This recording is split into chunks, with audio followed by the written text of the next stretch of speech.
वर्धा जिल्ह्यातील सिंधी इथं केंद्रीय मंत्री नितीन गडकरी यांच्या हस्ते मल्टी मॉडेल लॉजिस्टिक पार्कचं उद्घाटन करण्यात आलं। सिंधी रेल्वे टर्मिनल इथं विशेष रेल्वे गाडीला हिरवी झेंडी दाखवून गडकरींनी रवाना करत लॉजिस्टिक पार्कचं उद्घाटन केलं। स्थानिक उद्योग आणि शेतीला चालना देण्यासाठी वर्धा जिल्ह्यातील सिंधी इथं मल्टी मॉडेल लॉजिस्टिक पार्क बांधण्यात आला आहे, जेणेकरून वर्धा जिल्ह्यासह विदर्भातील अनेक उत्पादने देशासह जगातील इतर ठिकाणच्या बाजारपेठेत सहज पोहोचवता येईल। गुरुवारी केंद्रीय मंत्री नितीन गडकरी यांनी मल्टी मॉडेल लॉजिस्टिक पार्क आणि सिंधी रेल्वे टर्मिनलचं उद्घाटन केलं। यावेळी केंद्रीय मंत्री नितीन गडकरी म्हणाले की लॉजिस्टिक पार्कच्या उद्घाटनामुळे स्थानिक उद्योगाला चालना मिळेल, स्थानिकांना रोजगारासह उत्पन्नाचे नवे स्रोत तयार होतील, जगातील पटलावर वर्धा जिल्ह्याचं नाव उमटेल असा विश्वास केंद्रीय मंत्री नितीन गडकरी यांनी व्यक्त केला।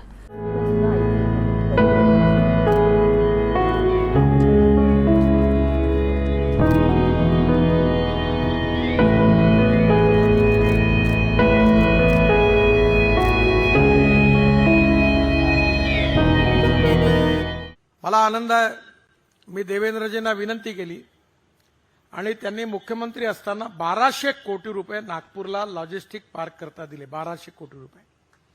आणि मला आनंद आहे की ती जागा जी निवडली मी आग्रा आणि ती याला लागून निवडली, म्हणजे वर्धा जिल्ह्यातून जिकडे नागपूर जिल्ह्याची हद्द सुरू होईल तिथपर्यंत हा ड्रायपोर्ट आणि पलीकडे लॉजिस्टिक कास्टचे 1200 कोटी रुपयाची लँड दोघांना आपण जोडून देऊ।